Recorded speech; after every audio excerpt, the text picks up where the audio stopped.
Assalamualaikum warahmatullahi wabarakatuh. Hari ini kita akan belajar matematika kelas 7. Dan materi yang akan kita pelajari masih tentang bilangan. Nah, pertemuan pertama kita masuk di operasi hitung pertambahan dan pengurangan. Dan sekarang kita akan masuk ke operasi hitung perkalian dan pembagian pada bilangan bulat dengan memanfaatkan sifat-sifat operasi perkalian dan pembagian serta dapat menyelesaikan permasalahan yang berkaitan dengan operasi hitung, perkalian, dan pembagian. Sekarang kita masuk ke perkalian. Nah, bisa kita lihat di situ ada gambar resep dokter. Nah, apakah ada hubungan antara operasi perkalian dengan operasi penjumlahan pada bilangan bulat? Nah, kita lihat di situ ada tulisan 3 kali 1. Nah, resep dokter tersebut bermakna bahwa pasien tersebut sebaiknya minum obat 3 kali dalam 1 hari. Nah, bisa juga 3 kali 1 hari sama dengan 1 ditambah 1 ditambah 1. Nah, itu minumnya misal pagi, siang, malam. Jadinya 3 kali dalam 1 hari. Kita sekarang ke contoh soal. Endang adalah anak yang rajin menabung. Tiap akhir bulan dia selalu menabung 500.000. Jika Endang menabung selama 7 bulan secara berturut-turut, tentukan banyak tabungan Endang dalam 7 bulan tersebut.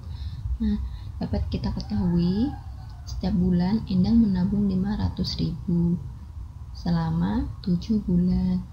Nah, kita bisa menggunakan bentuk perkalian untuk menyelesaikannya. Nah, jadi 7 dikali 500.000 sama dengan 500-nya ditambah sebanyak 7 kali. Jadi hasilnya 3.500.000. Bisa juga kita menggunakan garis bilangan. Nah, seperti ini. Bulan pertama Endang menabung 500.000. Bulan kedua tambah 500.000 jadi 1 juta. Bulan ketiga ditambah lagi 500.000 jadi 1.500.000. Bulan keempat ditambah 500 jadi 2 juta. Bulan kelima ditambah 500 jadi 2.500.000 ditambah bulan keenam 500 jadi 3 juta. Bulan ketujuh tambah 500 jadi 3.500.000. Jadi banyak tabungan Endang dalam 7 bulan adalah 3.500.000. Kita masuk ke sifat operasi perkalian. Yang pertama, sifat komutatif atau pertukaran.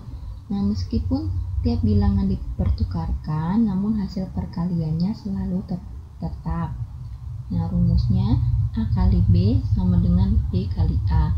Yang kedua ada sifat asosiatif atau pengelompokan. Nah, meskipun tanda kurung dipertukarkan, namun hasil perkaliannya selalu tetap. Rumusnya A kali B kemudian dikali C sama dengan A dikali B kali C. Kemudian yang ketiga distributif. Sifat distributif pada perkalian ada 2 macam, yaitu perkalian terhadap penjumlahan dan perkalian terhadap pengurangan. Rumusnya terhadap penjumlahan A kali B tambah C sama dengan A kali B ditambah A kali C. Kemudian perkalian terhadap pengurangan A kali B kurang C sama dengan A kali B dikurang A kali C. Keempat, identitas. Bilangan bulat dikatakan dengan satu, maka hasilnya bilangan itu tersendiri. Bilangan 1 merupakan unsur identitas pada perkalian. Rumusnya A kali 1 sama dengan 1 kali A sama dengan A. Nah, kita ingat ya, dalam perkalian itu misalnya kita positif dikali positif sama dengan positif. Positif kali negatif hasilnya negatif. Negatif kali positif hasilnya negatif. Negatif kali negatif hasilnya positif. Sekarang kita masuk ke pembagian bilangan bulat. Kita langsung ke contoh soal cerita. Karena sedang baik hati, Bu Siti ingin membagi-bagikan kue kepada tetangganya. Kue yang dimiliki Bu Siti adalah 12 kue, sedangkan tetangga yang akan diberi kue tersebut ada 6 tetangga. Jika Bu Siti ingin membagi atas semua kue tersebut, maka masing-masing tetangga dapat beberapa kue. Nah, bisa kita ketahui bahwa Bu Siti memiliki 12 kue dan akan dibagikan ke 6 tetangganya. Maka kita bisa tulis 12 dibagi 6 sama dengan 2. Nah, jadi masing-masing tetangga Bu Siti mendapat 2 kue. Nah, pada pembagian ini 12 adalah bilangan yang dibagi, 6 adalah pembaginya. Nah, sedangkan 2 adalah hasil bagi. Ke contoh selanjutnya. Seekor tupai mula-mula berdiri di titik 0. Tupai itu dapat melompat ke kiri atau ke kanan. Sekali melompat, jauhnya 3 satuan. Tupai telah melompat ke kiri dan berada di titik 15 sebelah kiri 0. Berapa kali tupai telah melompat? Nah, tupai melompatkan ke arah kiri.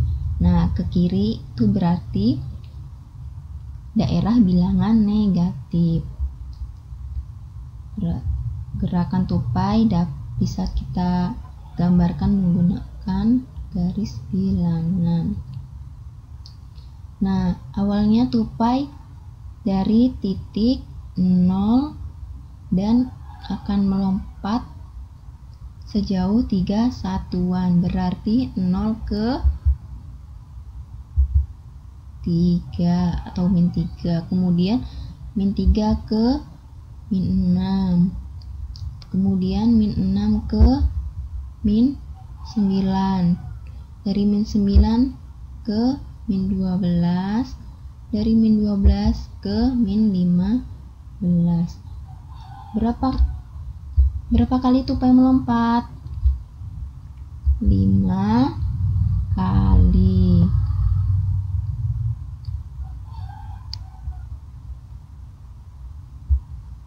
Nah, misal banyak lompatan tupai adalah T, berarti T sama dengan 15 dibagi 3, 3 itu satuan tadi, sama dengan min 5, atau T sama dengan negatif 15 dikali 1/3, maka T sama dengan min 5. Jadi tupai telah melompat sebanyak 5 kali. Nah, secara umum, jika A, B, dan C adalah bilangan bulat, jika A kali B sama dengan C, maka A sama dengan C per B dengan B bukan sama dengan 0, atau jika A dikali B sama dengan C, maka B sama dengan C per A dengan A tidak sama dengan 0. Sekarang kita akan urutkan operasi. Nah, kita telah mempelajari 4 macam operasi pada bilangan bulat: penjumlahan, pengurangan, perkalian, dan pembagian. Nah, terus kita akan masuk ke contoh. Misalnya ada contoh 6 tambah 2 dikali 4 sama dengan, nah di sini ada 2 jawaban. Nah, yang pertama 6 tambah 2 dikali 4. Nah, di sini dihitung pertambahannya dulu baru dikali.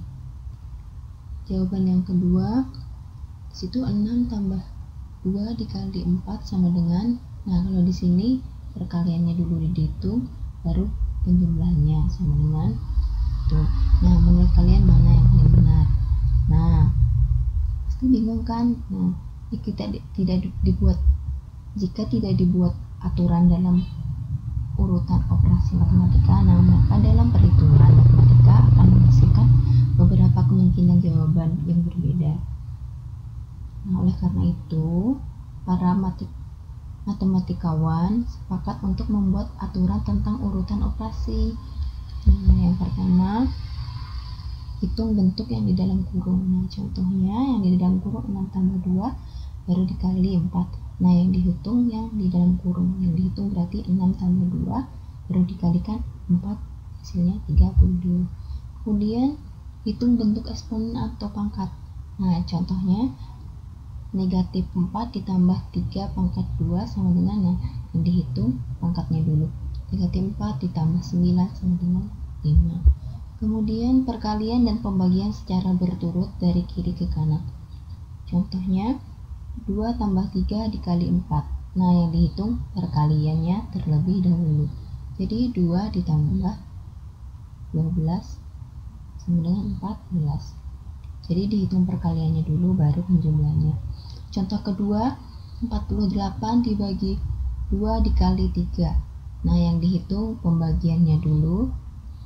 Setelah 48 dibagi 2, hasilnya 24 kali 3 sama dengan 72, baru perkaliannya yang dihitung.